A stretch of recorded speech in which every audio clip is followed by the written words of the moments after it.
ये उसमें पूरा एनसीईआरटी अपना अच्छे से कवर होना चाहिए, प्लस याद भी होना चाहिए, क्योंकि क्या एग्जाम बहुत नजदीक है, 12th के एग्जाम भी आपके आ गए हैं। तो डेफिनेटली हम ये चाह रहे हैं कि हम लोग जो भी पढ़े लास्ट टाइम पर वो इतना परफेक्टली याद हो जाए कि उसको बाद में रिवीजन में कम टाइम देना पड़े अपने को। ठीक है, तो अपनी कॉपी भी आप निकाल लीजिए, क्योंकि मैं आपको डाइवर्सिटी को याद करवाता हुआ आगे बढ़ाऊंगा। और मैं चाहता हूं कि आप जो है वो टिप्स पर अपनी एनिमल डाइवर्सिटी को लेके आए, क्योंकि उधर से आपकी प्लांट डाइवर्सिटी चल रही है, दोनों ही भारी चैप्टर हैं अपने आप में, और याद करने का ही मैटर ज्यादा है। सीधी सी बात ये, वेटेज भी दोनों का ज्यादा है।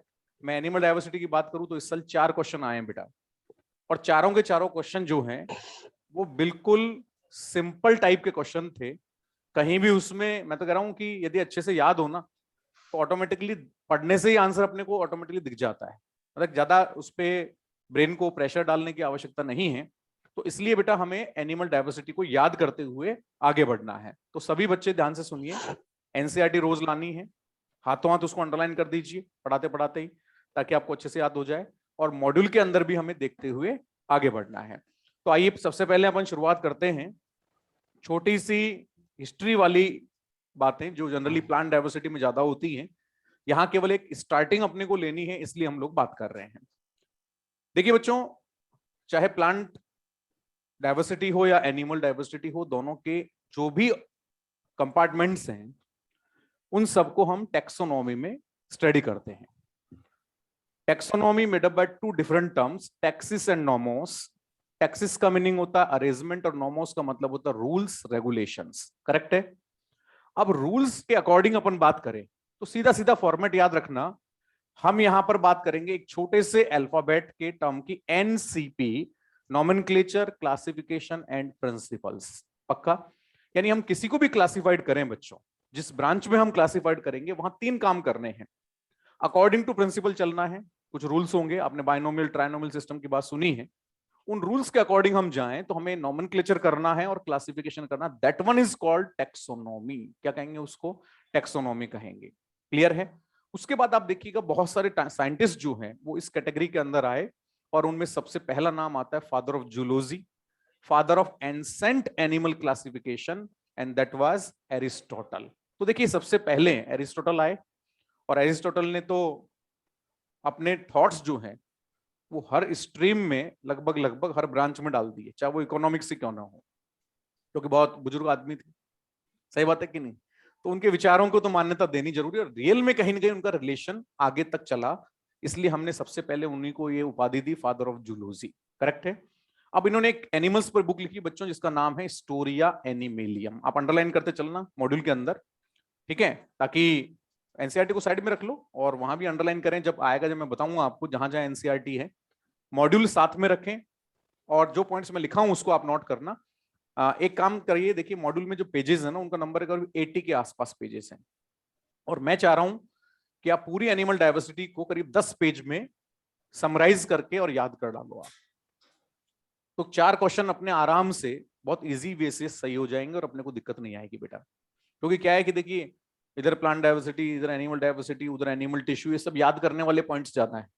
तो कुछ चैप्टर ऐसे होने चाहिए जो बहुत समरी फॉर्म में हो, एक रीडिंग लगाई और अपने को याद हो गया। तो मैं बताऊंगा आपको तरीके, उससे अपन याद करेंगे। तो देखिए बच्चों, एरिस्टोटल सबसे पहले आए, और उन्होंने एक सिंपलेस्ट क्लासिफिकेशन हम लोगों को दिया, that is based on presence और एब्सेंस ऑफ आरबीसी, और दैट इज रेड ब्लड। यानी देखिए सीधा सा क्लासिफिकेशन था कि भैया जिनमें रेड ब्लड है वो अलग हो जाए, और जिनमें नहीं है वो अलग हो जाइए। और उन्होंने 2 टर्म डिफाइन किए बच्चों, एक था एनेमा, नंबर 1 एनेमा, जहां पर आपको रेड ब्लड यानी कि आरबीसी नहीं मिलेगी। अब दूसरी हम बात करें तो इनेमा था, और इनेमा की हम लोग बात करें बच्चों तो यहां पर आरबीसी प्रेजेंट था, यानी ये रेड ब्लड, ये विदाउट रेड ब्लड थे। देखिए एग्जांपल वाइज में जाऊं तो आप जानते ही हैं फाइलम्स का ऑर्डर क्या है, उस ऑर्डर से बहुत काम पड़ेगा हमको आगे चल के। हम जानते हैं प्रोटोजोआ, पॉरीफेरा, सिलेंट्रेटा, ये सब फाइलम्स का एक ऑर्डर है। उनमें से हम कुछ मैक्सिमम अच्छे वाले एग्जांपल ले लें तो हमारे पास में तो पॉरीफेरा आ जाएगा जिसमें स्पंज आते हैं, क्लियर है। सिलेंट्रेटा को आप ले सकते हैं, टीनोफोरा को आप ले सकते हैं, प्लेटीहेल्मिन्थीज को आप ले सकते हैं, मोलस्का, इकाइनोडर्मिट्स को आप ले सकते हैं, जहां पर आपको किसी भी टाइप का रेड ब्लड जैसा कंपोनेंट नहीं मिलेगा। मैंने कुछ लिखे हैं, अपन सारे निकाल सकते हैं चाहे तो। और रेड ब्लड वाले की जब बात आती है, that one is the reptilia Aves mammals, और मैं इसको याद करने के लिए लिख रहा हूं राम का पीए, पूरे कोऑर्डिनेट्स आ जाएंगे आपके। और आगे कैरेक्टर याद करने के लिए टर्मिनोलॉजी बहुत अच्छी हेल्प करेगी हमारी। पीए यानी पाइसेस और Amphibia, and this is uppermost Reptilia, then Aves and then mammals. बच्चों सीधी सी बात है, इन्होंने कहा कि भैया जो इनेमा है उसमें भी बहुत सारे एनिमल आते हैं और वो हमारे नियरेस्ट है, तो इन्हें भी उन्होंने क्या किया, दो टाइप से क्लासिफाइड किया। Number one is the viviparous animal and number second is oviparous animals. ये उन्होंने एक बात यहां पर और रिप्रेजेंट की आगे चलकर इनेमा के अंदर। अब विविपेरस अपन जानते हैं यंग वंस को बर्थ देंगे, और ओविपेरस अपन जानते हैं एग लेइंग करेंगे। तो उन्होंने कहा बच्चों की जो मैमल्स है ना, ये विविपेरस में काउंट होंगे, और बाकी जो भी बच गया रेप्टिलिया, एव्स, पाइसेस और एम्फीबिया, ये सारे के सारे ओविपेरस के अंदर काउंट होंगे। ये बात ध्यान रखना है। अब आप कहेंगे कि सर एक्सेप्शन भी होता है, लेकिन एरिस्टोटल के टाइम तक एक्सेप्शन की बात नहीं थी, उन्होंने सिंपलेस्ट डिवीजन किया था। वरना अपन जानते हैं कि जो डकबिल प्लेटिपस है वो भी पेरस होता है, कुछ पाइसेस हैं, कॉन्ड्रोक्थीज, ऑस्टियोक्थीज में आप पढ़ोगे, उनमें कुछ विविपेरस हैं, कुछ ओविपेरस हैं। तो हमें कॉन्ट्रोवर्शियल यानी कि एक्सेप्शनल पॉइंट पर नहीं जाना। एरिस्टोटल के according we will define simply that mammalia related to the viviparity and other remaining reptilia, aves, pisces, amphibia, oviparity. समझ में आया कि नहीं आया? तो बड़ा सिंपल सा उन्होंने क्लासिफिकेशन किया था बच्चों। उसके बाद आप प्लांट डाइवर्सिटी में पढ़ रहे हैं, कैरोलस लिनियस आए बाइनोमियल सिस्टम के साथ में, गैस्पर्ड बोहिन याद कीजिएगा आप, ठीक है। उसके बाद आपका विटेकर साहब आए, सब याद है आपको, 5 किंगडम क्लासिफिकेशन के साथ। मैं बिल्कुल शॉर्ट में जा रहा हूं क्योंकि सब वहां पढ़ना है। अब 5 किंगडम क्लासिफिकेशन में हमारा एक किंगडम आता है जिसका नाम है एनिमेलिया, और उसी की शुरुआत हमें यहां से आगे करनी है। अब देखिए फाइलम को याद करने के बहुत सारे तरीके हैं, लेकिन सबसे अच्छा तरीका कैरेक्टर को याद करने का क्या होता है बेटा, कि आप जो है वो फाइलम के साथ एक आइडियल एग्जाम्पल याद कर लो। जैसे कि प्रोटोजोआ में गए तो अमीबा याद रखना है, तो सारे कैरेक्टर अमीबा पे अप्लाई करेंगे ना, तो अपने को याद आ जाएंगे उस टाइम, हाँ यार अमीबा में ये होता है, हमने सुना है, हमने याद किया है। तो ऑप्शन में कैरेक्टर निकालना कोई मुश्किल नहीं होता है। तो देखिए मॉड्यूल में एक टेबल बनी हुई है स्टार्टिंग में, जहां पर हमने आइडियल एनिमल्स को लिखा हुआ है। कुछ पॉइंट्स में एक्स्ट्रा बोलूं तो वहां लिख लेना, वरना अंडरलाइन करते चलना। देखिए प्रोटोजोआ, देखिए बेटा यदि मैं एनसीईआरटी के अकॉर्डिंग जाऊं तो protozoa is not classified into animal diversity. Sponge, that is the Porifera, is the first phylum in NCERT. क्यों? क्योंकि उन्होंने क्या किया, प्रोटोजोअन्स को जो ए सेलुलर है, नॉन सेलुलर बोलते हैं, यूनिसेलुलर बोलते हैं, वो सब उठा के प्रोटिस्टा में डाल दिया। वो सब कहानी कह दी कि प्रोटिस्टा में है, तो हमारी एनिमल डाइवर्सिटी स्पंज से स्टार्ट होती, ध्यान रखना। लेकिन नहीं, हम तो फिर भी, क्योंकि अमीबा के बारे में भी हमें पढ़ना होता है, प्लाज्मोडियम भी पढ़ना होता है, ठीक है, तो हम क्या करेंगे, प्रोटोजोआ के कैरेक्टर भी लेकर चलेंगे, क्योंकि ये भी एनिमल हैं डेफिनेटली, भले ही प्रोटिस्टा में इंक्लूड होते हैं लेकिन क्लासिफाइड जरूर होते हैं एज एनिमल। क्लियर है? तो देखिए प्रोटोजोआ में अंडरलाइन कीजिए अमीबा, प्लाज्मोडियम, और बेटा जो प्रोटोजोआ है that is the third largest phylum, ऊपर लिख दीजिए उसके, protozoa is third largest phylum. आपको एक एग्जांपल याद रखना है, that is the amoeba. Module लेके आना बेटा कल से, ना कुछ जगह पे जरूरत पड़ेगी तो अपन थोड़ा सा देख लेंगे, टाइम बचेगा अपना, तो इन चीजों को लिखने से कोई फायदा नहीं है। उसके बाद आते हैं स्पंज में, यानी कि पॉरीफेरा में। दो एग्जांपल याद रखने हैं, एक ल्यूकोसोलिनिया और दूसरा साइकॉन। बच्चों ल्यूकोसोलिनिया स्मॉलेस्ट स्पंज होता है, ध्यान रखिएगा, अंडरलाइन करते चलिए, वहां लिख भी लीजिएगा, स्मॉलेस्ट स्पंज इज ल्यूकोसोलिनिया, तो अपन इधर ल्यूकोसोलिनिया याद करेंगे। देन आता है सिलेंट्रेटा, आप बहुत अच्छे से जानते हैं सभी लोग, हाइड्रा। आपने न्यूरॉन्स में मैंने बताया भी था आपको कि जो नॉन पोलर न्यूरॉन्स है उसका एग्जांपल क्या था, हाइड्रा था, याद आ गया बेटा। फिर उसके बाद हम आगे जाएं, टीनोफोरा। अच्छा टीनोफोरा की कहानी बड़ी शॉर्टकट में है, बहुत छोटा सा फाइलम है, लिख दो smallest phylum, only 100 species are included. Smallest phylum Ctenophora, only 100 species are included, केवल 100 स्पीसीज आपको देखने को मिलेंगी। और देखो कोई एग्जांपल ज्यादा याद नहीं करना, केवल 2 एग्जांपल हमेशा याद रखने, इससे ज्यादा याद करवाऊंगा भी नहीं, मैं लिखाऊंगा ही नहीं आपको कोई भी। अंडरलाइन कीजिए, प्लूरोब्रेचिया एंड टेनोप्लेना, प्लूरोब्रेचिया and Tino देता 2 sufficient number of examples in Tinophora. अच्छा याद कैसे करेंगे भाई Tinophora को? जो कैरेक्टर सिलेंट्रेटा का होगा ना 99% 98% तो वही फॉलो करना है। तो इसका तो दिमाग से ही बात निकाल दो कि याद नहीं होगा, ऑटोमेटिक याद होता चला जाएगा। देन उसके बाद आते हैं प्लेटिहेल्मिन्थीज। तो देखो प्लेटिहेल्मिन्थीज में बेटा 3 क्लासेस होती हैं। मैं एक बात बता रहा हूं आपको, कुछ जगह पर क्लासेस याद करने में हेल्प करेंगी, इसलिए बोल रहा हूं। आप क्लासेस के नाम याद नहीं रखोगे तो कोई टेंशन नहीं है, बट उससे एनिमल याद आ जाएगा। देखिए वहां पर आप लिख सकते हैं टर्बिलेरिया, ट्रिमेटोडा और सिस्टोडा। टीटीसी लिख दो आप प्लेटिहेल्मिन्थीज के सामने। टर्बिलेरिया, ये मत लिखना फुल फॉर्म, मैं आपको यहां लिख के बता रहा हूं, याद रहेगा। ट्रिमेटोडा एंड सिस्टोडा, ये आगे एक्सप्लेनेशन में काम आएगा, स्पेशली डाइजेस्टिव सिस्टम जब आप एक्सप्लेन करोगे ना तो इससे अच्छा याद होगा। हमें शॉर्ट में प्लेटिहेल्मिन्थीज को बोलना टीटीसी। Turbellaria, ट्रिमेटोडा, Cestoda. आपने नाम सुना प्लेनेरिया? प्लेनेरिया इसमें आता है, राइट। जितने भी फ्लूक्स हैं, लिवर फ्लूक, ब्लड फ्लूक, वो सब इसमें आते हैं। और टेपवर्म तो सब जानते ही हैं, टेपवर्म सिस्टोडा में आता है। समझ में आया कि नहीं आया? तो हम इनको इसलिए याद कर रहे हैं कि डाइजेस्ट सिस्टम मुझे एक्सप्लेन करना पड़ेगा, तो अभी से याद कर लेते हैं ना। एक जगह पर क्लास की 3 क्लासेस होती हैं, टीटीसी, टर्बिलेरिया, ट्रिमेटोडा, सिस्टोडा। पक्का? नहीं भी याद हो तो टेंशन नहीं है, टीटीसी याद हो जाएगा, एग्जाम्पल याद करा देंगे। पक्का है? अब ये हमें बहुत अच्छा फाइलम मिला है, दैट इज द पैरासाइटिक। यहां पैरासाइट्स बहुत सारे हैं, कुछ मैक्सिमम एंडोपैरासाइट्स आपको देखने को मिलेंगे, बात आगे करेंगे। फिर आता है बच्चों एस्के हेल्मिन्थीज, अंडरलाइन कीजिए एग्जांपल एस्केरिस, एस्के हेल्मिन्थीज। एग्जांपल याद रखना एस्केरिस, क्योंकि मैं कैरेक्टर बोलूंगा ना बेटा, कौन सा याद रखना है वो बाद में देखेंगे अपन, ठीक है। अभी तो आप टेपवर्म को अंडरलाइन कर लो, टेपवर्म को अंडरलाइन कर लीजिए, बाद में इससे अपन 3 एग्जांपल हैं, तीनों याद कराएंगे बेटा, तीनों जरूरी है ना। फिर आइए एस्केरिस पर, अंडरलाइन कर दीजिए। एनालिडा, आपको जगजाहिर है 3 एनिमल पढ़े हैं, नेरीज पढ़ते हैं, लीच, हिरुडनेरिया पढ़ते हैं और अर्थवर्म पढ़ते हैं। तो एनालिडा के सामने शॉर्ट में लिख दो नीच, ये फाइलम ही नीच है तो इसमें आता है leech. Nereis, E for earthworm, H for Hirudinaria. इससे ज्यादा एग्जाम्पल यहां भी याद नहीं करने, जैसे टीनोफोरा में 2 ही थे ना, यहां पे 3 ही एग्जाम्पल याद करने, इससे ज्यादा याद नहीं करने, ठीक है बेटा। नेरीज, अर्थवर्म और हिरुडनेरिया, ये तीनों ही एग्जाम्पल हमारे लिए बहुत जरूरी हैं, तो मैं इनको याद कराऊंगा बेटा, आपको ध्यान रखिएगा। पक्का? आर्थ्रोपोडा, लार्जेस्ट फाइलम, आर्थ्रोपोडा के सामने लिखिए लार्जेस्ट फाइलम। नेक्स्ट फाइलम आता है Arthropoda, it is largest phylum.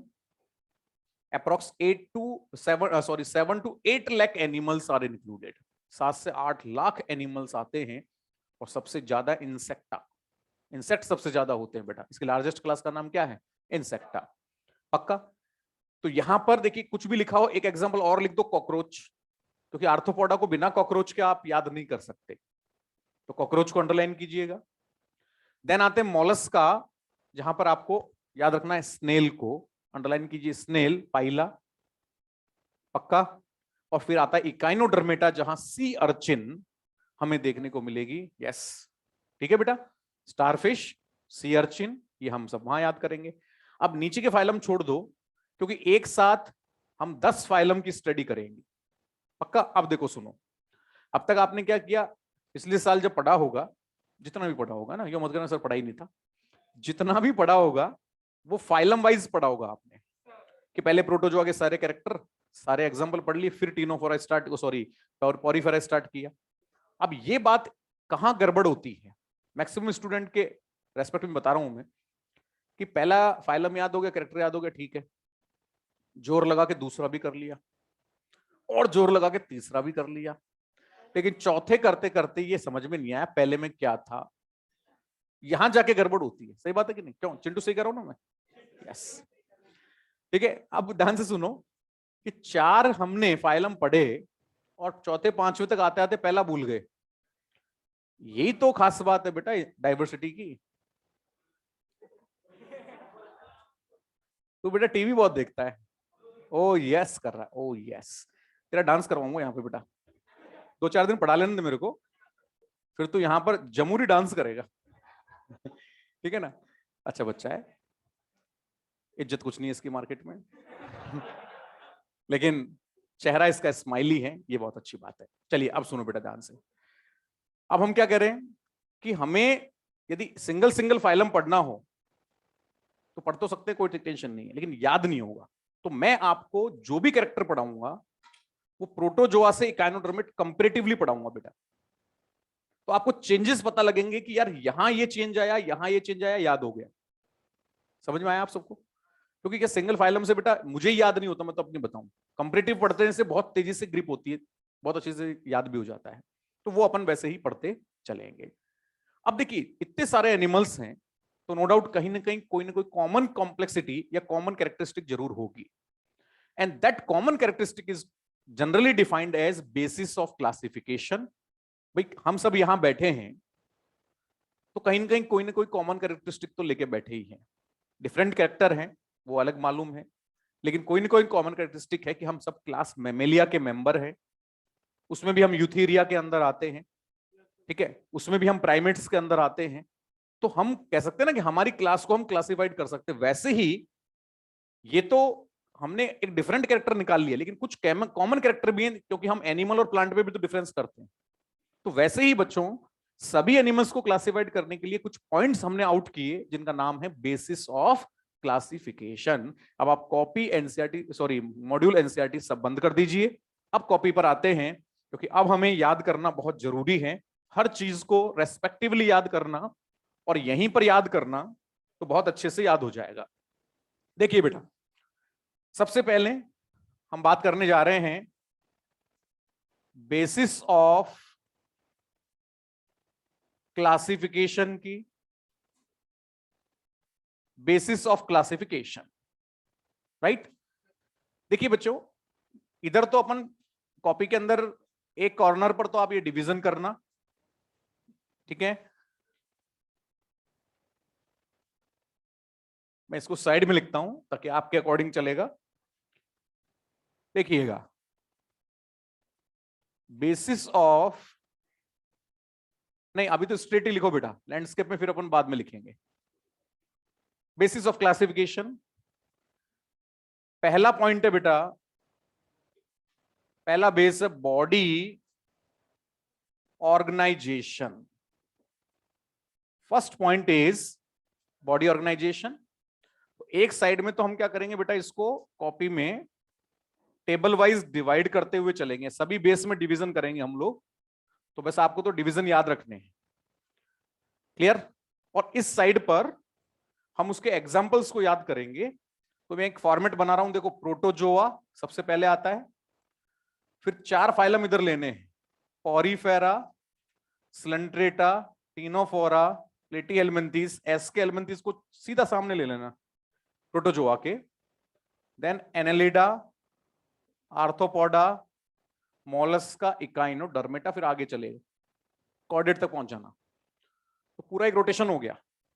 अब कैरेक्टर को निकालना बहुत इजी रहेगा, और जब ये भी याद नहीं होगा तो छोटी सी उसकी एक ट्रिक बना देंगे ताकि वो फटाफट से याद हो जाए।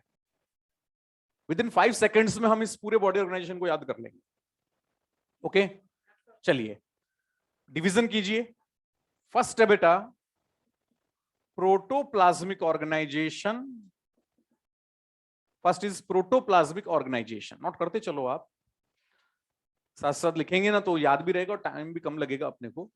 Protoplasmic organisation. Second is cellular organisation. Third से तो हम जानते हैं tissue, then organ, and then organ system. 5 type का बॉडी ऑर्गेनाइजेशन है। Protoplasmic, cellular, tissue, organ, organ system बहुत अच्छे से हम लोग जानते हैं, इनिशियली सारा हमने पढ़ा हुआ है।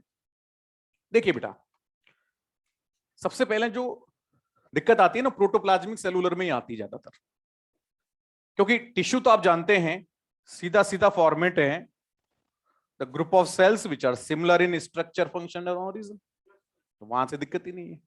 टिश्यू से ऑर्गन बनते हैं हम ऑलरेडी जानते हैं, और ऑर्गन से ऑर्गन सिस्टम बनता है ये भी हम जानते हैं। छोटा सा पॉइंट आता है कि प्रोटोप्लाज्मिक सेलुलर कैसे डिफाइन करेंगे एनिमल डाइवर्सिटी के अकॉर्डिंग। तो सुनिए, कोई भी सिंगल सेल जो है which contain thin membrane and large amount of liquid, that is the protoplasm, will consider as protoplasmic organization. अब आप कहोगे सर सिंगल सेल भी तो लिख सकते थे, बिल्कुल लिख सकते थे, बट हमने फंक्शनिंग को देखा है और मेम्ब्रेन तो बहुत पतली है, बहुत थिन है, और उसका काम केवल एक्सक्रीटरी मटेरियल को डालना, ऑक्सीजन कार्बन डाइऑक्साइड का ट्रांसपोर्टेशन करना, बस यही है। तो मैक्सिमम सेलुलर जो एक्टिविटीज हैं, मूवमेंट्स हैं, that is performed by the inside cytoplasm और the protoplasm. So according to functioning, we will decide the name of this cell, name of this organization as protoplasmic organization. तो ध्यान रखना कि protoplasm की activity के ध्यान में रखते हुए हमने इसका प्रोटोप्लाज्मिक ऑर्गेनाइजेशन नाम दिया है. अब कोई भी एनिमल जो सिंगल सेल है उसको इसमें डाल देंगे, अमीबा आ जाएगा, प्लाज्मोडियम आ जाएगा. उन एनिमल्स को ऑब्जर्व करते हैं तो ऐसा ही लगता है कि सब कुछ उसके अंदर जाके पढ़ते हैं हम लोग कि कौन कौन सी मूवमेंट चल रही हैं. अब जैसे आप देखिए अमीबा शूडोपोडिया बनाता है फॉर द मूवमेंट, एक टाइम पर एक शूडोपोडिया बनता है, तो अंदर के लिक्विड का प्रेशर लगता है तभी उसमें वो मेम्ब्रेन बाहर आती है, पैर के फॉर्म में, हाथ के फॉर्म में, और आगे बढ़ती चलता है. अरे यस और नो? तो शूडोपोडिया बनाने में ज्यादा रोल किसका हुआ? प्रोटोप्लाज्म का. इसलिए according to functioning we will decide the organisation as protoplasmic organisation. Correct है? अब इवोल्यूशन भी देखते चलना. एक सेल से दो सेल बननी इवोल्यूशन होना है, बट वो सेल्स एक दूसरे के नियरेस्ट नहीं थी. They will present at distance, वो एक दूसरे से डिस्टेंस पे प्रेजेंट थी, तो उनके बीच में इंटरसेलुलर स्पेस ज्यादा था बेटा. और जब इंटरसेलुलर स्पेस ज्यादा है तो नाम आएगा लूज सेल एग्रीगेशन और अरेंजमेंट, हम यहां कह सकते हैं. ये बहुत इंपॉर्टेंट एनसीईआरटी का पॉइंट है. लूज सेल एग्रीगेशन जब आएगा तो उस कंडीशन में हमें सेलुलर ऑर्गेनाइजेशन को याद रखना है. बनाते चलिए. लूज सेल एग्रीगेशन, सेल्स दूर दूर हैं, इंटरसेलुलर स्पेस ज्यादा होगा, इसलिए वो लूज है, ध्यान रखिएगा. क्लियर? और आप समझ गए होंगे जब सेल एक दूसरे के नजदीक नहीं है तो एक दूसरे का साथ भी नहीं दे सकती, और जब साथ नहीं दे सकती तो कंबाइंड फंक्शंस नहीं हो सकते. For example locomotion. अरे यस और नो? भाई जब कंबाइंड फंक्शन है ही नहीं, सेल्स का एक दूसरे से कोई लिंक है ही नहीं, तो लोकोमोशन जैसा फंक्शन नहीं हो सकता. सो द स्पंज इसी तरीके का ऑर्गेनाइजेशन शो करते हैं, इसलिए स्पंज हमेशा सेसाइल होते. They bind with the substratum, there is no any type of movement, so we can say there is cellular organization is present. Yes बच्चों? अब सेल है तो सही, तो वर्किंग तो करेंगी, लेकिन सब अपना अपना काम करेंगी, और उसे कहते हैं डिवीजन ऑफ लेबर. यानी डिवीजन ऑफ लेबर की जो शुरुआत हुई ना बच्चों, वो यहीं से हुई, ध्यान रखिएगा. Division of labour first started from cellular organisation. Cellular organisation में आपको डिवीजन ऑफ लेबर देखने को मिलेगा. अब आगे बढ़ो. सेल्स एक दूसरे के पास आएंगी तो कंबाइंड फंक्शन आएगा, तो लोकोमोशन आएगा. तो हाइड्रा लोकोमोशन करता है कि नहीं करता है? बिल्कुल करता है. हाइड्रा का फास्टेस्ट मूवमेंट होता है सोमरसॉल्टिंग, कलाबाजी. कभी ऊपर वाला पार्ट नीचे, कभी नीचे वाला पार्ट ऊपर, और वो गुलांटियां मारता हुआ आगे बढ़ता है. तो इसका मतलब सेल्स का एग्रीगेशन हुआ, लेकिन वो कॉम्पैक्ट एग्रीगेशन था. कॉम्पैक्ट एग्रीगेशन को क्या नाम देते हैं? टिश्यू. और टिश्यू से क्या बना बेटा? ऑर्गन. और ऑर्गन से क्या बना? अब इन सभी में मैं आपसे बात करूं तो हाई डिग्री ऑफ फंक्शनिंग कहां मिलेगी? ऑर्गन सिस्टम ग्रेड ऑर्गेनाइजेशन में. बताइए इन पांचों का ऑर्डर याद रहेगा? ऐसा तो नहीं है कि इसके बाद ये आता है, इसके बाद यही आएगा. अब इसी बात को याद रखना है कि protoplasmic cellular tissue organ organ system, हम यहां आते हैं. देखिए कौन किसमें मिलेगा वो अपन यहां पर डिसाइड करें.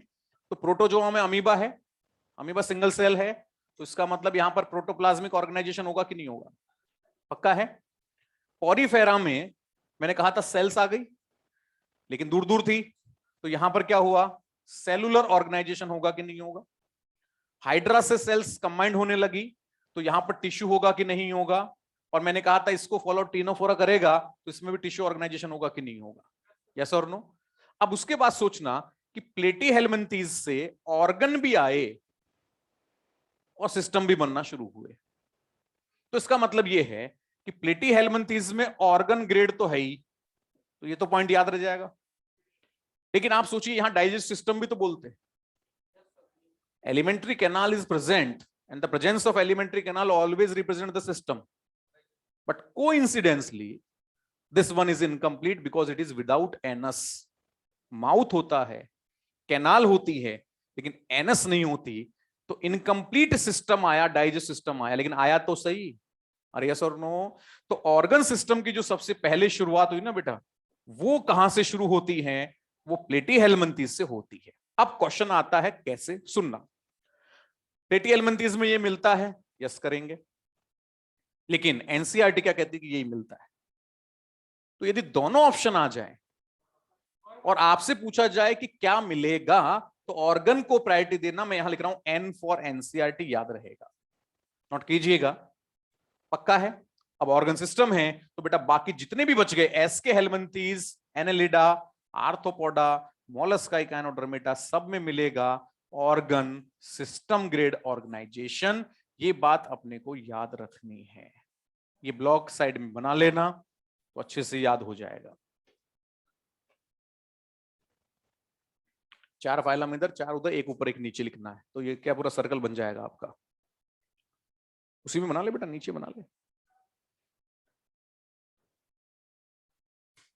Protozoa, PZ, PF, porifera, coelenterata, ctenophora, आप सब जानते हैं उनके फर्स्ट अल्फाबेट।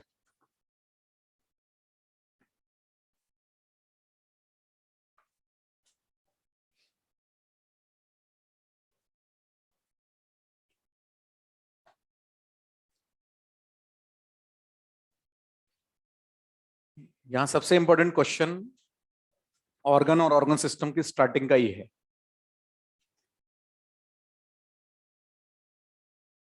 टू 2014 के एग्जाम में, नीट में, सेलुलर ऑर्गेनाइजेशन आया है, इसलिए मैं इसके ऊपर लिख रहा हूं नीट। सीधा सीधा क्वेश्चन पहले ही पार्ट से उठ के आ गया।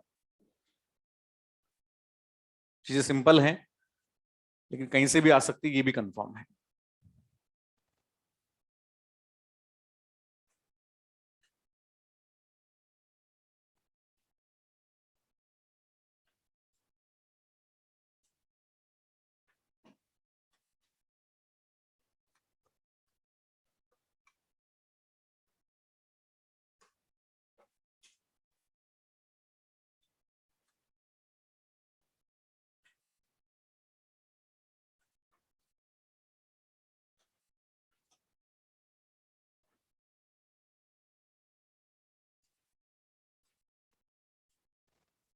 ओके, तो ये आपको समझ में आया कि हमें नीट के अकॉर्डिंग सेलुलर को जरूर ध्यान रखना है, क्वेश्चन आ चुका है और ये फॉर्मेट हमको ध्यान में रखना है। अब ध्यान से सुनना, ये तो हो गया एक बड़ा फॉर्मेट। अब ये कहां तक याद रखेंगे? तो देखो, ये ऑर्डर आपको याद है ना, और ये ऑर्डर भी आपको याद है, प्रॉब्लम ही नहीं है। मैं इसको लिख रहा हूं 1 1 2 स्टार। मेरी ट्रिक बन गई 1 1 2 स्टार।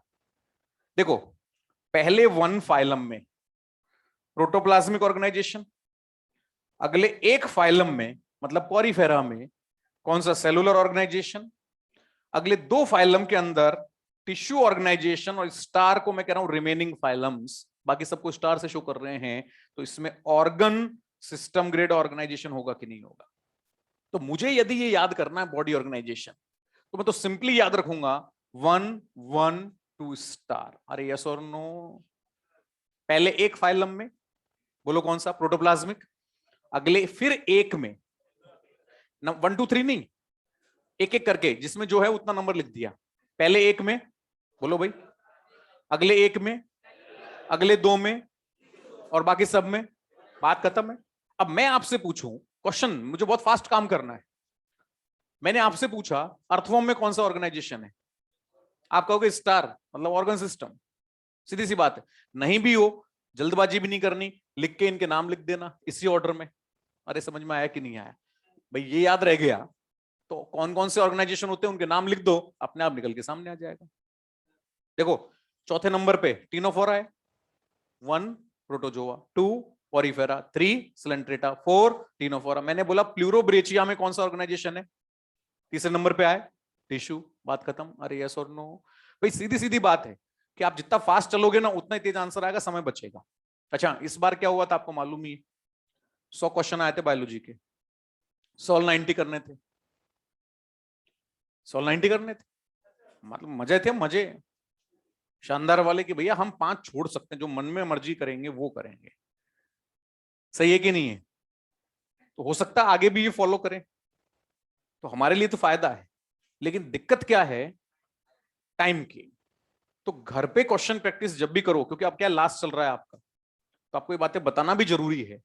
घर पे जब भी आप पेपर सॉल्व करो ना, तो एक क्वेश्चन को 30 सेकंड से ज्यादा नहीं लगना चाहिए। 30 सेकंड तक आराम से सॉल्व करो, कोई जल्दबाजी नहीं है। तुम लोग क्या करते हो, 5 सेकंड में ले आंसर, 2 सेकंड में ले आंसर, उधर कहता ले नेगेटिव। भाई सही बात है, सीधी सी बात है। हम लोग कर क्या रहे हैं, हम लोग फास्ट चलना, न्यू जनरेशन है, फास्ट चलती है सर। अरे काहे की फास्ट चलती है, उधर तो नेगेटिव लेके आ रहे हो और फिर कह रहे हो नंबर नहीं आते। कहीं ना कहीं टाइम एडजस्टमेंट में दिक्कत है। मैं तो कह रहा हूं कि 30 सेकंड एक क्वेश्चन को पढ़ने, 4 ऑप्शन को पढ़ने में और सोच के आंसर देने की सफिशियंट होता है, क्योंकि उस समय हम एड्रेनलिन में होते हैं, और एड्रेनलिन वैसे धमाल मचा रखता तो वैसे ही फटाफट लाइन पड़ी जाती है।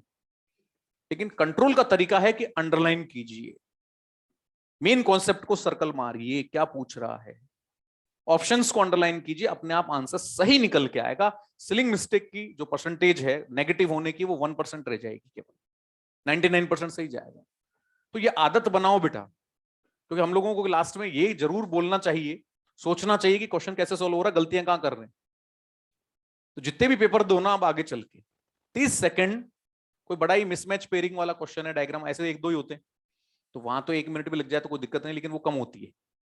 लेकिन 30 सेकंड सफिशिएंट है, 45 मिनट में पेपर होना चाहिए। 100 क्वेश्चन का बता रहा हूं मैं आपको, और 5 मिनट ओएमआर भरने में 50 मिनट में खत्म। यस, बायो की ओनली बायो। तो उसके सभी लेके आएगा कि लाला तो फिजिक्स केमिस्ट्री पढ़ ले, मैं ही पढ़ा देता हूँ तेरे को, इलेक्ट्रोस्टैटिक्स वगैरह सब सब आती है मेरे को, चिंता मत करो। स्टार्ट करें बेटा, जरूर ये ले स्टार्ट हो गई। अब तुम ऐसे वैसे मत समझो, तुम हम लोग बायो वालों को ध्यान रखना, पंगा मत लियो तुम लोग, टफ आ जाएंगे क्वेश्चन, नहीं तो ध्यान रखना। अरे भैया सीधी सी बात है, 50% बायोलॉजी बहुत ज्यादा होती है। फिजिक्स केमिस्ट्री अपने आप में बहुत इंपॉर्टेंट है, लेकिन बायो को हल्के में लेना वो बहुत बेवकूफी वाली बात है। अब मैं तो कह रहा हूं 90 क्वेश्चन करने हैं अपने को, तो मैं तो 100 की स्पीड बता रहा हूं, तो मैं तो कह रहा हूं 45 क्वेश्चन को, सॉरी 45 मिनट में 90 क्वेश्चन करो ना आप, कौन मना कर रहा है। अभी तक तो अपन 100 की बात कर रहे थे 30 सेकंड के हिसाब से। हम नहीं कह रहे कि, हम तो कह रहे हैं कि जस्ट हम तो बिल्कुल एक्यूरेट लेके चले तो 90 तो 45 में हो जाएंगे ना, ज्यादा कहां दिक्कत आ रही। तो सिलिंग मिस्टेक नहीं होनी चाहिए बेटा, कैलकुलेशन कुछ भी चले, हमें 30 सेकंड तो कम से कम क्वेश्चन को देने ही देने हैं। बहुत छोटा क्वेश्चन होता है तो अपन जानते हैं कि कोई जल्दी उसने पूछ लिया कि भैया नॉमेनक्लेचर क्लासिफिकेशन प्रिंसिपल से हम किस ब्रांच को डिफाइन करेंगे, तो वह याद आता है टेक्सोनॉमी। अब ये चीज तो वैसे ही कहीं टाइम ज्यादा नहीं खानी है, तो वैसे भी 2-3 सेकंड में हो जाएगा, तो बाकी का टाइम कहीं और लगेगा ना अपना। मेरा कहने का मतलब ये है कि गलतियां नहीं होनी चाहिए, क्योंकि एक क्वेश्चन भी छूट जाता है तो फिर हम 4th रैंक पर आ जाते हैं। मैं आपसे सही कह रहा हूं, कॉलेज बदल जाता है,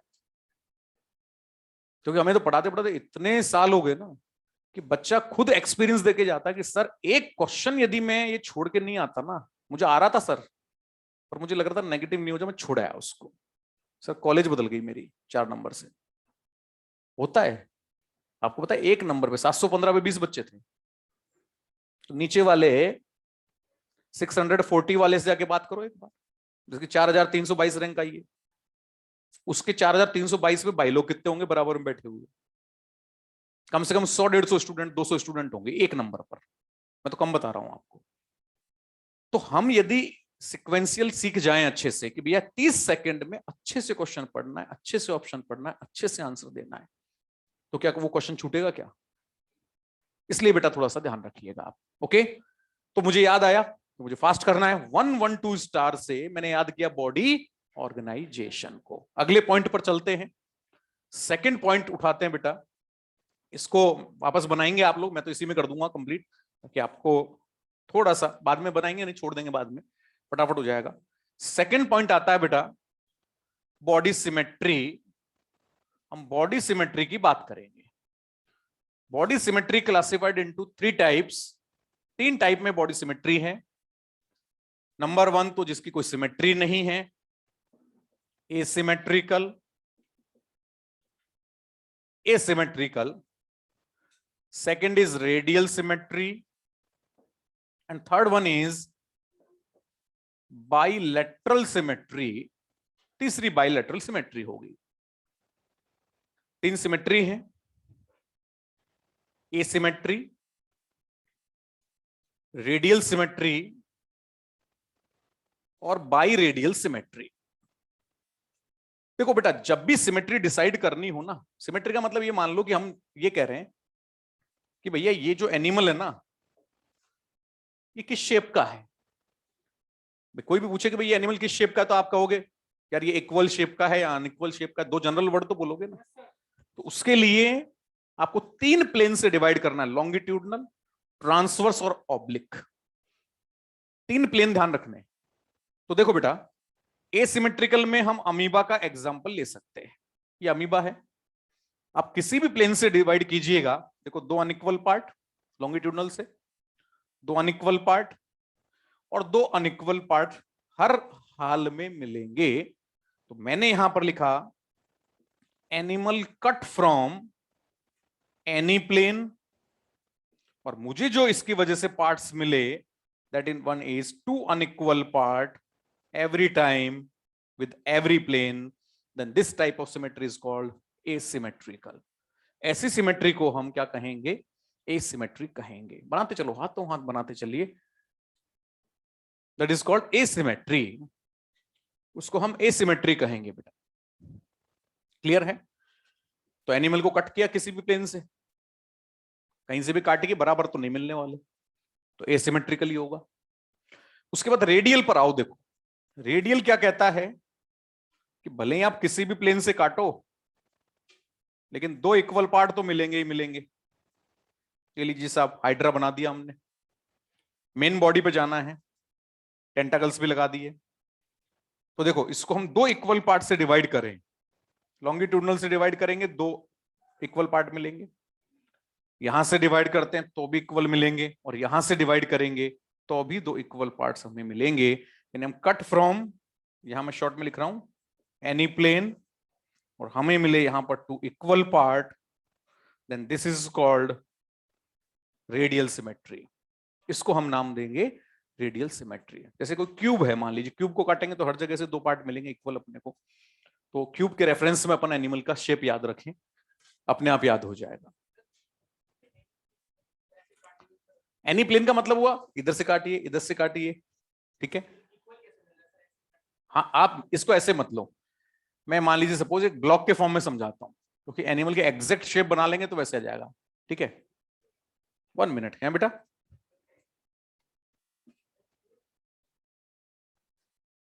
कोई भी स्क्वायर शेप मान लो आप, तो उसका शेप दोनों तरफ से एक जैसा होगा। जैसे सिलेंडर है मान लीजिए ये, तो सिलेंडर ऊपर से भी उतना ही बेंड है, नीचे जितना बेंड है, तो फिर आप उसको कट करेंगे तो एक ये वाला पार्ट और ये वाला पार्ट सेम आएगा। जैसे यहां पर अपन ले लें इसको, मान लो कि ये वाला पार्ट अपन ने काटा तो बराबर आए ना दोनों। तो ऑब्लिक हो, लॉन्गिट्यूडनल, ट्रांसवर्स, कुछ भी हो, इक्वल पार्ट मिलना चाहिए, क्या कहोगे? रेडियल। अब कॉन्सेप्ट क्या आता है कि जब इस पे जाओगे ना चिंटू फाइलम पे, जिसमें 100 स्पीसीज है केवल, सबसे छोटा कौन है? टिनोफोरा। यहां एक वर्ड आता बाई रेडियल सिमेट्री। सुनना ध्यान से, यदि ऑप्शन में बाई रेडियल नहीं हो तो रेडियली आंसर देना टिनोफोरा के लिए, लेकिन ये आ जाए तो पहले ये देना है बाइरेडियल। अब आप कहोगे इसमें और इसमें क्या डिफरेंस है, तो सुनना, ये जो बाइरेडियल है उसको मैं आपको एक्सप्लेन कर रहा हूं। मान लीजिए एनिमल है और मैंने इसको एक तो लॉन्गिट्यूडनल प्लेन से काट दिया, एक ट्रांसवर्स से काट दिया। समझना बेटा, रेडियल कब बोलेंगे? इस प्लेन को ले रहे हैं, मान लीजिए इस वाले ब्लॉक को ले रहे हैं, तो कोई भी पार्ट यदि कट करके आपको मिल रहा है तो उसके पास वाला भी सेम होना चाहिए, चाहे वो इधर वाला हो चाहे इधर वाला, सेम होना चाहिए, प्लस सामने वाला भी सेम होना चाहिए। When all nearby parts equal to part, main part, then this is called radial part. लेकिन मान लीजिए सपोज कि केवल सामने वाला पार्ट इक्वल हो तो उसे क्या कहेंगे? By radial. समझ में आया कि नहीं आया? कोई नहीं पूछना आपसे क्या है ये, बस एक समझने का तरीका है कि दोनों क्यों बोला गया। When all parts equal, nearby and opposite, then this is radial. Only opposite is equal, then this is called biradial। ये अपने को ध्यान में रखना है। आते हैं बाइलेटरल पर, या तो नाम ही पता कर लग रहा है लेटरल है, तो ऐसा लेटरल मतलब जैसे मेरी बॉडी को देखें तो मैं अपनी लॉन्गिट्यूडनल एक्सिस से ही डिवाइड हो सकता हूं दो इक्वल पार्ट में, यस और नो। तो बेटा जो ट्यूब लाइक एनिमल्स होते हैं ना, वो ट्यूब लाइक एनिमल केवल एक ही प्लेन से इक्वल पार्ट बनाते हैं, और वो है लॉन्गिट्यूडनल एक्सिस।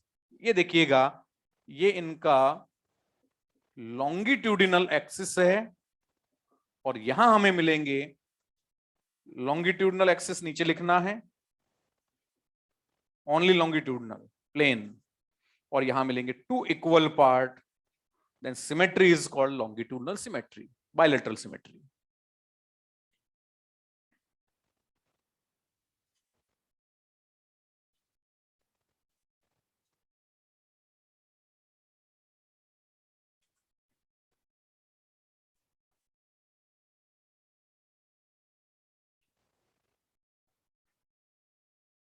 बन गया? फटाफट से सर्कल बना दो फाइलम का, फटाफट से जल्दी से, ताकि एग्जाम्पल भी इसमें डाल दें हम लोग और हमें याद हो जाए।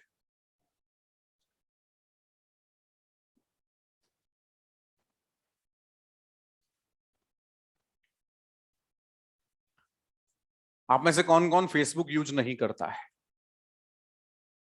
वेरी नाइस, बहुत बढ़िया।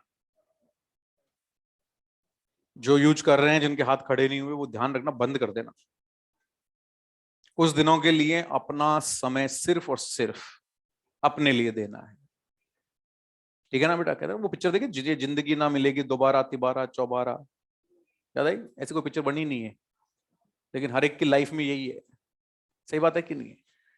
तो ये 2-4 महीने बचे ना, सिर्फ अपने लिए दो, पढ़ाई पर सिर्फ फोकस कीजिए, मेडिकल कॉलेज में जाइए, मजा आ जाता है बेटा। जब सिलेक्शन होता है ना, उसके बाद मैसेज आते हैं कि सर ये नंबर आए, मार्कशीट देख लो, विश्वास नहीं है तो। अभी एक स्टोरी सुनाता हूँ आपको। पिछली बार मैंने गलती से ये बोल दिया एक बच्चे से, या पूरी क्लास से, सेलेक्ट होके दिखाओ। वो ऐसे फोन की बात चल गई थी, ये एप्पल और पाइनएप्पल के फोन आते हैं ना, इनकी बात चल गई थी ऐसे ही। तो मैंने कहा तू सेलेक्ट हो जा, तेरे को ऐसा ही फोन मिल जाएगा। वो सेलेक्ट हो गया भाई गलती से। आप देख लेना, बाहर है ना, मैं लिटरली आपको मैसेज दिखा दूंगा। अब तक पीछे पड़ रहा है वो, डेली एक मैसेज ठोक देता है, सर फोन कब दे रहे हो, सर फोन कब कब दे रहे हो। मैं जवाब ही नहीं दे रहा। अब जैसे ही विक्ट्री सेलिब्रेशन होगा, तुरंत मेरे पास आ जाएगा, सर फोन कब दे रहे हो। फिर उसको प्यार से समझाऊंगा मैं। अब ये मेरी मर्जी, कैसे समझाऊं, तुम लोग क्या जानो। तुमसे भी मैं यही कह रहा हूँ, ये फोन वगैरह जिंदगी कुछ नहीं, फोन वोन तो तुम्हें तो चाहोगे मिल जाएगा, कोई दिक्कत नहीं है, लेकिन पढ़ाई करना इंपॉर्टेंट है। नहीं, उसको मैंने कह दिया बेटा, फोन दूं नहीं दूं, 1 साल का फ्री रिचार्ज दूंगा तुझको। अभी ये भी बहुत बड़ी बात है, सही बात है कि नहीं है? हाँ, 499 पूरे साल भर का मिलता है रिचार्ज फ्री, वो मैं करा दूंगा, चिंता मत करो आप। कौन कौन लेगा फ्री रिचार्ज आप में से? मोबाइल क्या लेगा रे, जान ले ले तू मेरी। चलो कोई बात नहीं, आप सेलेक्ट हो गए आओ, फोन भी देंगे आपको। हाँ, किडनी ले ले तू तो मेरी। ये देखो, इससे बड़ा शिष्य कोई हो ही नहीं सकता, है ना? वहां तो एकलव्य का अंगूठा मांगा गया था, और ये कह रहा है गुरुजी आपकी किडनी दे दो। तू तो डॉक्टर नहीं बने, हैवान बनेगा, नालायक हैवान बनेगा तू। चलिए अब सुनना बेटा ध्यान से, ये किडनी लेके जाएगा मेरी। ये ग्रुप याद है प्रोटोजोआ से? चलते हैं बेटा, स्टार्ट करते हैं। देखो, अमीबा में कोई सिमेट्री नहीं है, स्पंज में ससाइल होते हैं, और उनकी ग्रोथ इरेगुलर मैनर में होती है। तो ये प्रोटोजोआ पॉरीफेरा एसिमेट्रिकल में आएंगे, ध्यान रखना, इसमें आएंगे एसिमेट्रिकल। बेटा सिलेंट्रेटा में हाइड्रा आता है, हाइड्रा हमने यहां बनाया है, और यही टीनोफोरा को भी कॉपी कर सकते हैं। तो सिलेंट्रेटा और टीनोफोरा में हमें रेडियल सिमेट्री देखने को मिलेगी। और फिर देख लो, टेप वर्म से बॉडी ट्यूब लाइक आती, तो यहां से लेकर लास्ट तक जब आप जाओगे, तो आपको यहां देखने को मिलेंगी कौन सी? Bilateral symmetry. तो ये अपने को ध्यान में रखना है, बाइलेटरल सिमेट्री, ठीक है? मेरी ट्रिक क्या बनी? 2-2 अरे यस और नो? पहले दो में एसिमेट्रिकल, अगले दो में रेडियल सिमेट्री, और बाकी सब में क्या बनेगा? बाइलेटरल सिमेट्री बनेगा। ध्यान रखिएगा, 2-2। फटाफट लिखो बेटा, जल्दी से कर लीजिए।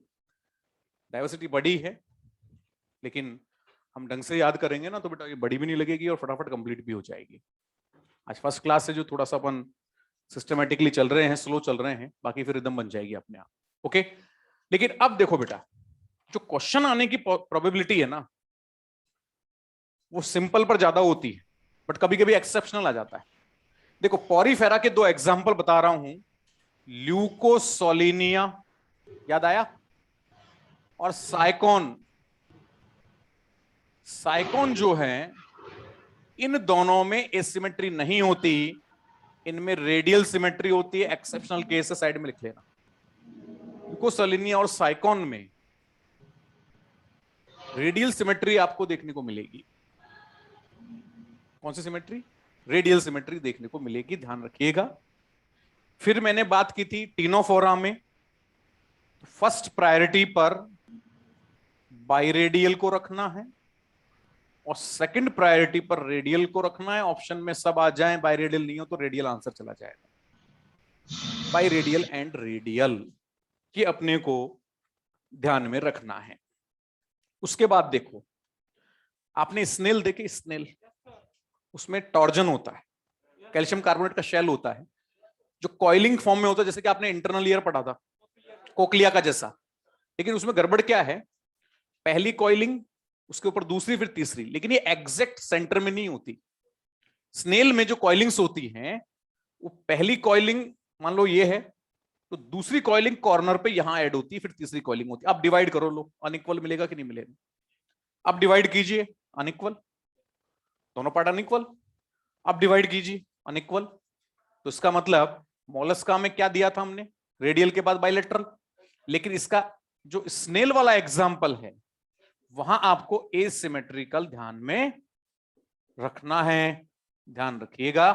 और इकाइनोडर्मेट्स में आपको स्पेशल केस बता रहा हूं, रेडियल या फिर पेंटा रेडियल याद रखना है। एग्जाम्पल है स्टार फिश। स्टार फिश में रेडियल को पहले बोलना, रेडियल नहीं हो तो पेंटा रेडियल ध्यान रखेंगे। ये सब एक्सेप्शनल केस बहुत तेजी से पूछते हैं, ध्यान रखिएगा बेटा, ये भी हमें अच्छे से ध्यान में होने चाहिए। यस बेटा, यस, सभी इकाइनोडर्मेट्स में रेडियल लेना है, क्योंकि हम एनसीईआरटी के बेस पर चलेंगे।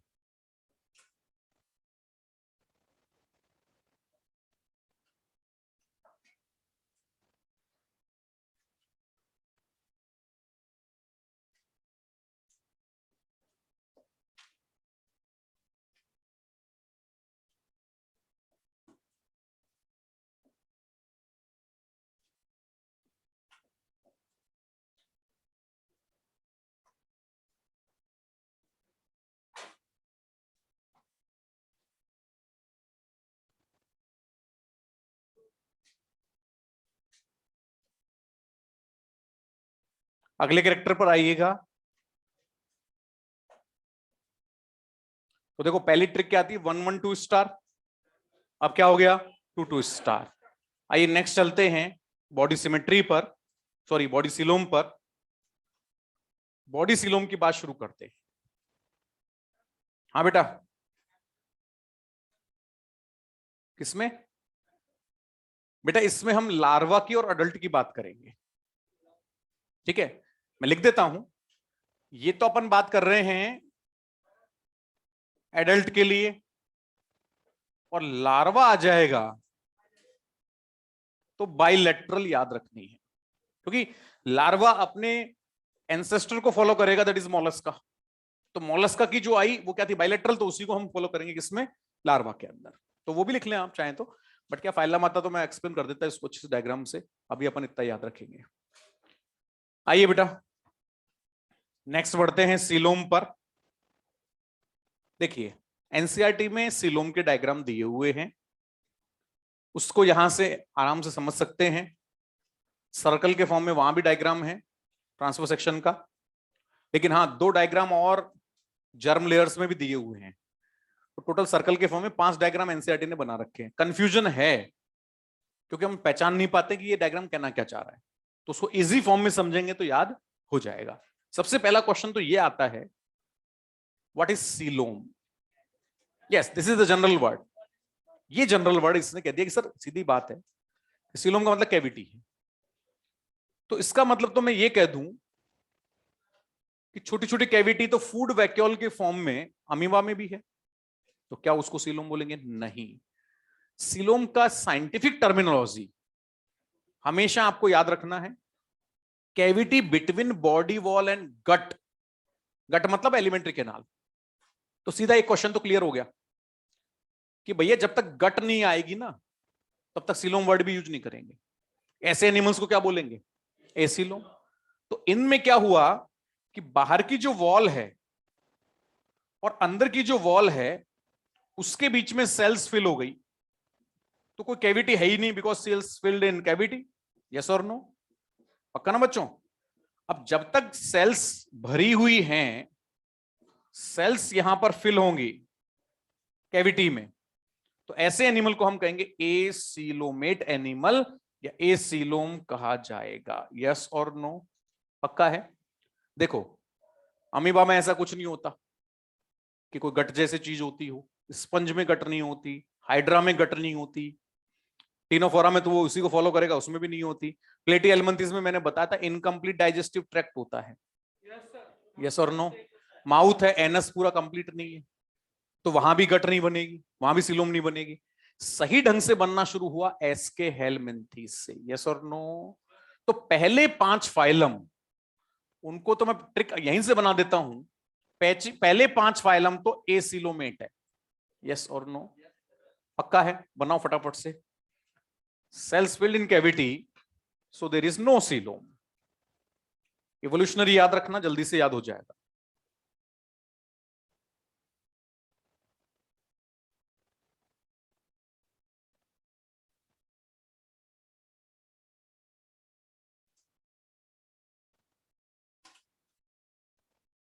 राइट? अब देखो, सेल्स भरी हुई है, धीरे धीरे सेल्स ने क्या किया? ग्रुप बनाना शुरू कर दिया और छोटे छोटे पाउचेस बन गए अकॉर्डिंग टू इवोल्यूशन। तो देखो बेटा, यहां बीच में अपन जाएं सेंटर में, तो छोटे छोटे पाउचेस बने, इसी पाउच के नाम से पहचानना है सीलोम। डायग्राम में ऐसे पाउच बीच में दिख जाएं तो आप कैविटी को पहचान सकते हैं। ये देखिए बेटा, यहां पे गट आ गई है बीच में, ध्यान रखना, सेंटर में गट जरूर लिखना। ये देखिए, तो जब मीजोडर्मल पाउचेस हों तो कैविटी तो बनी है, लेकिन इररेगुलर बनी है, कंटिन्यूअस नहीं है, बीच में बैरियर आ गए पाउच के। तो फिर ऐसी कैविटी को ट्रू कैविटी तो कह ही नहीं सकते, शूडो कहेंगे। शूडो मतलब फॉल्स, और इसीलिए इसका नाम हुआ फॉल्स कैविटी, शूडोसिलोमेट कैविटी, शूडोसिलोमेट एनिमल्स। तो देखो, पहले 5 तो पूरे हो गए थे। प्लेटिहेल्मिन्थीज तक कौन आएगा? केवल एक ही फाइलम है एस्केहेल्मिन्थीज, केवल एक ही है जिसके अंदर आपको मिलेगा शूडोसिलोम। केवल एक ही है जिसमें क्या मिलेगा? पहले 5 में एसिलोम, फिर अगले एक में शूडोसिलोम। अब आ जाओ यूसिलोम। यूसिलोम का मीनिंग होता है ट्रूसिलोम, और ट्रूसिलोम कब बोलेंगे? जब आपको अंदर मीजोडर्मल लाइनिंग्स मिलेंगी। मीजोडर्म की बनी हुई लाइनिंग्स यदि आ जाएं, ये टर्म आ जाए ऑप्शन में, मान लीजिए थ्योरी का क्वेश्चन है, आपके डायग्राम का नहीं है, तो मीजोडर्मल पाउच आते ही तो समझ जाना कि बात हो रही है शूडोसिलोम की। एनिमल ढूंढ लेंगे प्लेटिहेल्मिन्थीज से, तो सॉरी एस्केहेल्मिन्थीज से। ट्रूसिलोम जब आएगा तो क्वेश्चन में मीजोडर्मल लाइनिंग लिखा होगा। अब ये लाइनिंग कहां होती है? सबसे पहली बात, गट के बाहर होनी चाहिए, ठीक है, और ये बाहर है बॉडी वॉल, बॉडी वॉल के अंदर होनी चाहिए। गट के तो बाहर और बॉडी वॉल के अंदर।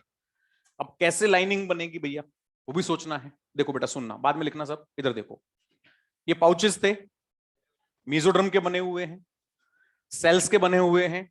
सेल्स में डिवीजन होगा, नंबर इंक्रीज होगा, तो सेल्स दूर दूर जाएंगी कि नहीं जाएंगी?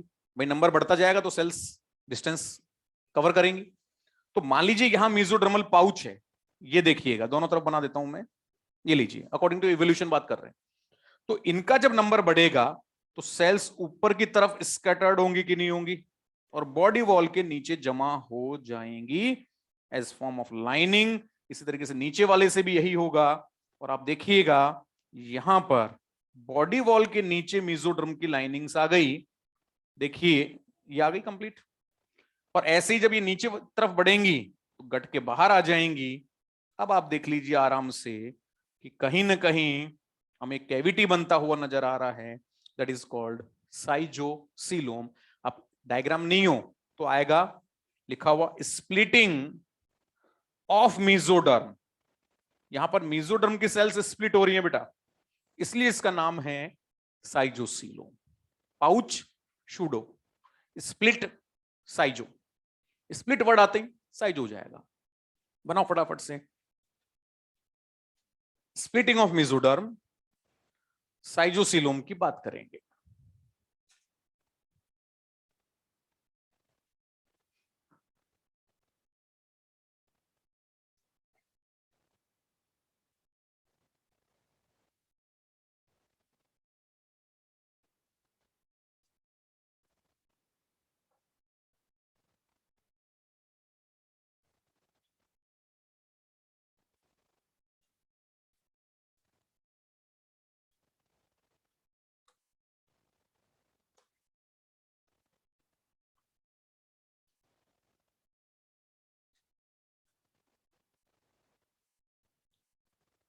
हो गया? तो स्प्लिटिंग ऑफ मेसोडर्म से समझ में आ गया कि हमें साइजोसीलोम वर्ड यूज करना। पानी पी ले बेटा, लगता है तूने मैस का सुगंधित खाना खाया है।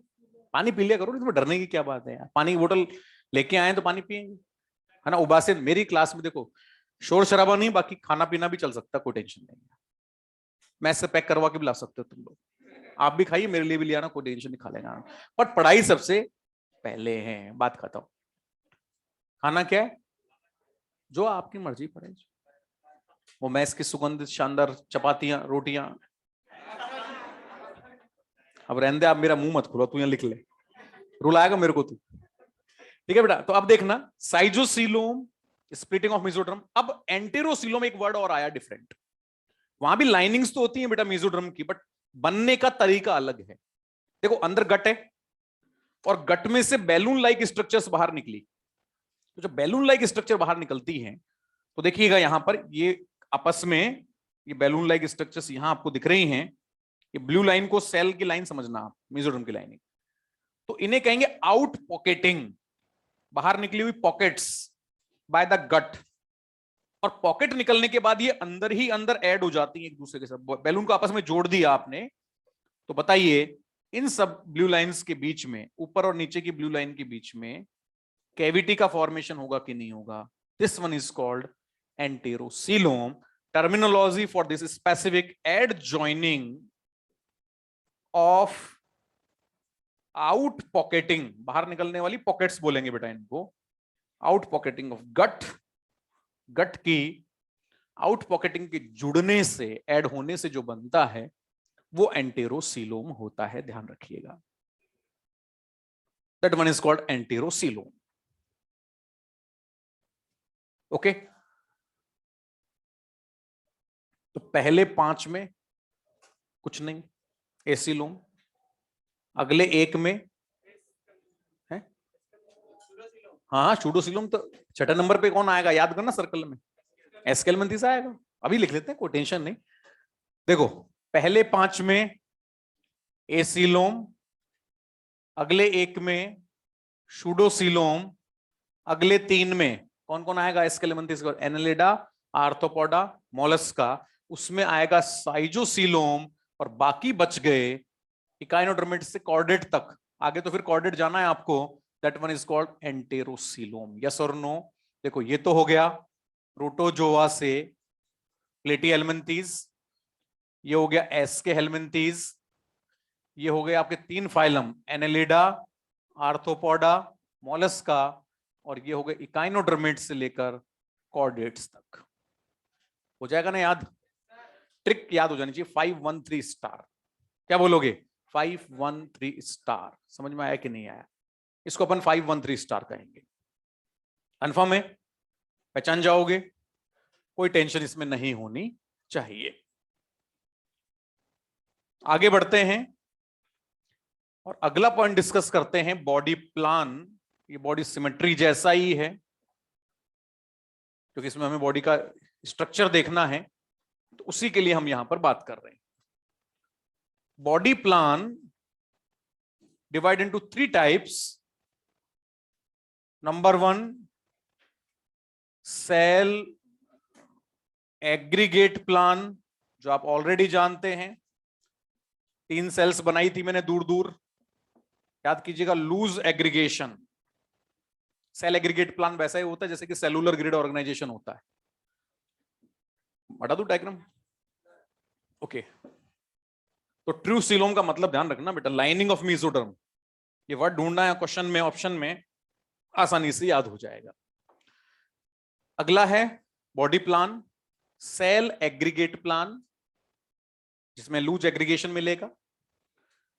फिर आता है ब्लाइंड सैक प्लान, जिसमें सैक में एक ही ओपनिंग होगी। जैसे कि हाइड्रा को आपने देखा ही है, माउथ तो होता लेकिन एनस नहीं होता। ये देखिए ब्लाइंड सैक है, only single opening, and that one is mouth, और उसी से इनहेल और एक्सेल होगा, ध्यान रखना। खाना भी वहीं से और निकालना भी वहीं से। वन टाइम यूटिलिटी, एक बार में एक utility from the one place only. Okay, short में इसे लिखेंगे बीएसपी, बहुजन समाज पार्टी। अबे चुप नालायक, मैं केवल याद कराने के लिए बीएसपी लिख रहा हूं।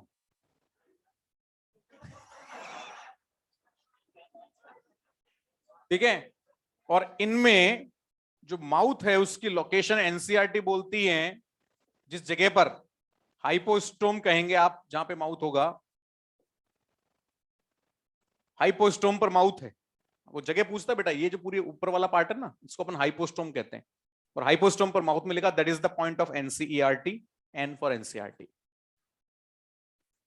तो सिंगल ओपनिंग है।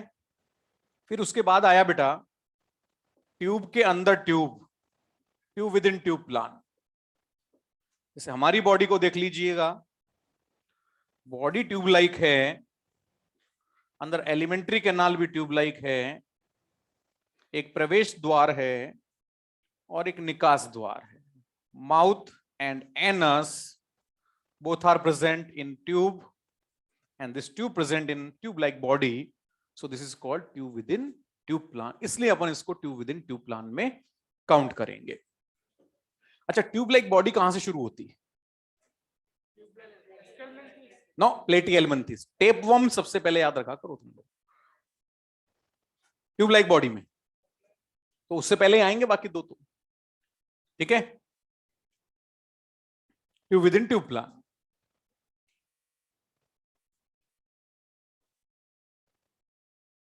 ओके, अब देखो याद रखना है, मैंने प्रोटोजोआ कहीं पे लिखा है क्या यहाँ?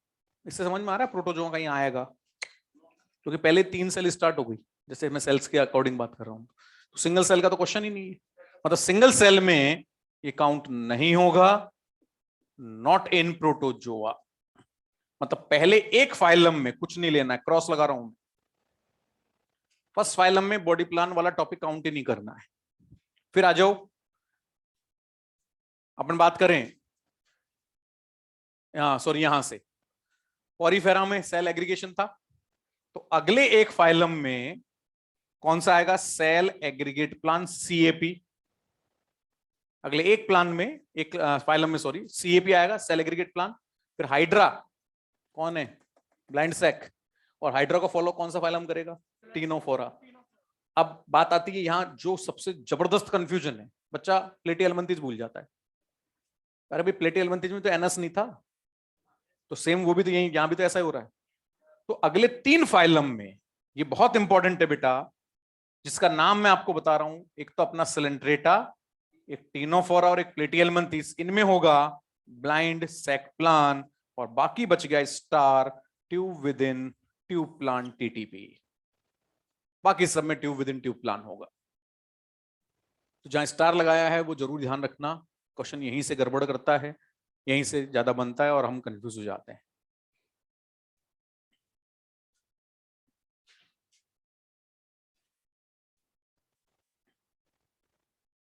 तो 113 स्टार, क्या नाम देंगे इसको? 113 स्टार।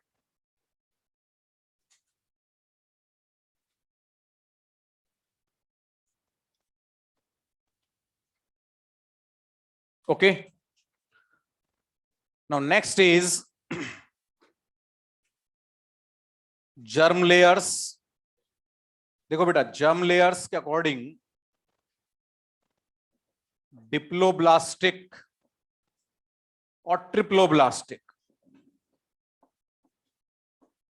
Diploblastic and triploblastic. देखिए डिप्लो, आपको मालूम है 3 germ layers, ecto, meso, endo. 2 हैं तो मीजो नहीं होगा, और 3 हैं तो मीजो होगा। तो यहां पर देखें तो मान लीजिए सपोज एक सेल का लेयर तो बाहर है। एनसीईआरटी में अच्छे से डायग्राम को एक बार देख लेना, और एक लेयर जो है वो अंदर है। तो बेटा ये जो लेयर्स हैं इसमें हमें ध्यान रखना है कि एक्टोडर्म होगा, ध्यान रखिएगा, और एंडोडर्म होगा, मीजो नहीं होगा। तो डिप्लोब्लास्टिक काउंट करना है। लेकिन इधर हम देखें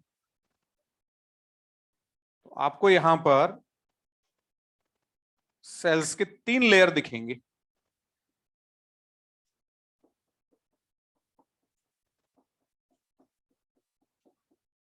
बाहर एक्टोडर्म है और अंदर ही अंदर जाएं तो भैया एंडोडर्म मिल जाएगा। ये लीजिए एंडोडर्म भी है, लेकिन इनके बीच में एक लेयर और होगा, दैट वन इज मीजोडर्म। तो यहां पर मीजोडर्म को जरूर इनकॉर्पोरेट करना, ताकि हमें डायग्राम समझ में भी आ जाए और याद भी हो जाए। तो 2 लेयर हैं तो डिप्लो, और 3 हैं तो ट्रिप्लोब्लास्टिक। हाँ बोल सकते हैं ना, लेकिन मीजोडर्म की जो शुरुआत है ना वो प्लेटियो एलिमेंथिस से हो जाती है, और प्लेटियो एलिमेंथिस एसोलोमेट होते हैं, तो फिर वो कॉन्ट्रैक्ट प्लेटियो एलिमेंथिस पे करेगा। वैसे याद रख सकते हैं जनरली, है ना। अब देखो बेटा, आप कहोगे सर जो डिप्लोब्लास्टिक है इसमें एक्टो और एंडो के बीच में क्या है? तो बेटा यहां जिलेटिन लाइक मटेरियल भरा हुआ है, जिसको 2 फाइलम में हम अलग अलग नाम देते हैं। ये देखिए सेल्स नहीं है, ये ध्यान रखना। This is gelatin like material, नाम है इसके 2 नाम ध्यान रखना है। मीजेनकाइम, ये वर्ड तो आता है पॉरीफेरा में। पॉरीफेरा में आपको मीजेनकाइम टर्म यूज करना है एक्टो एंडो के बीच के भरे हुए जिलेटिन लाइक मटेरियल का। और मीजोग्लिया बोलते हैं हाइड्रा में, यानी कि सिलेंट्रेटा में।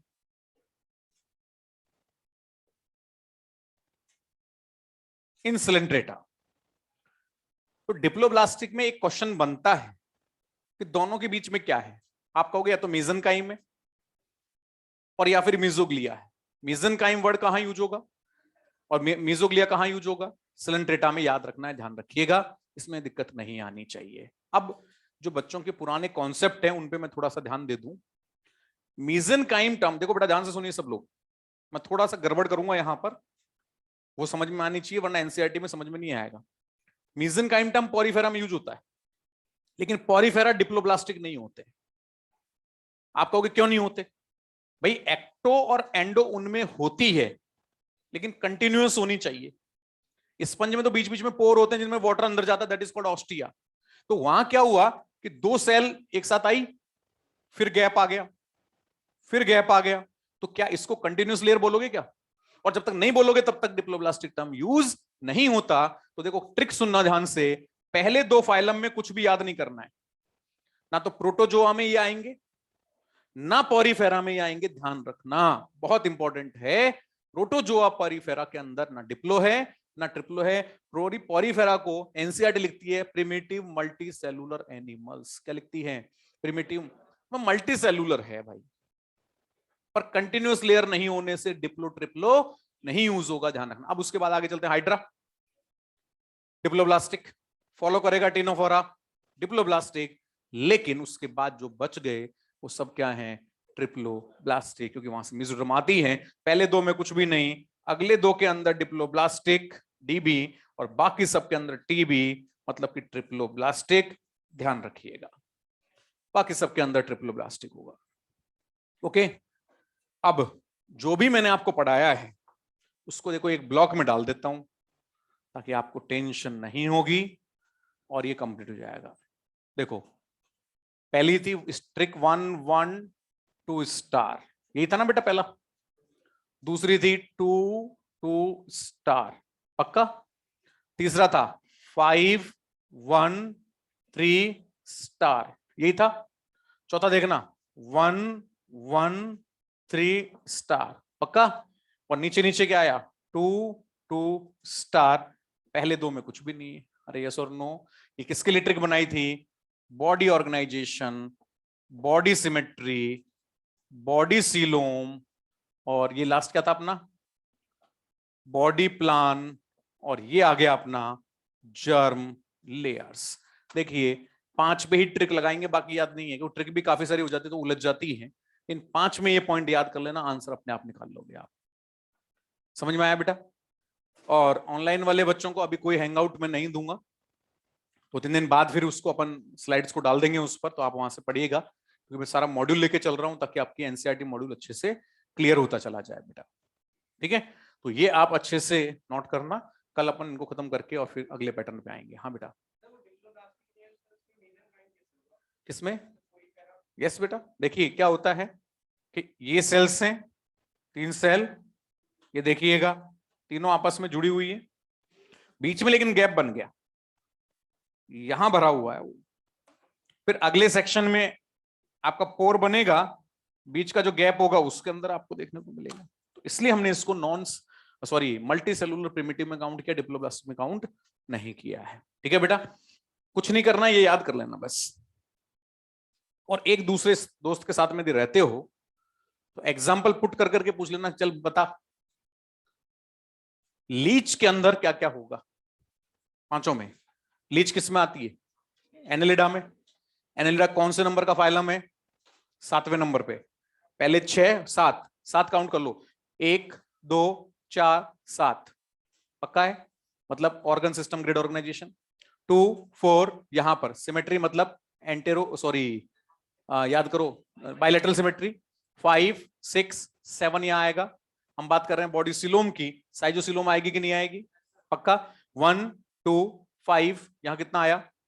यस स्टार, मतलब बॉडी प्लान कौन सा हुआ? याद कीजिए लास्ट वाला, tube within tube plan. यहां आए तो 2 4 स्टार। जर्म लेयर कौन सी होगी? ट्रिप्लोब्लास्टी। एक एनिमल को सब में छान दीजिए अच्छे से, सबके आंसर अपने आप आ जाएंगे। ठीक है बेटा, तो ये अपन यहां तक खत्म करते हैं, अगला पॉइंट अपन बाद में डिस्कस करेंगे।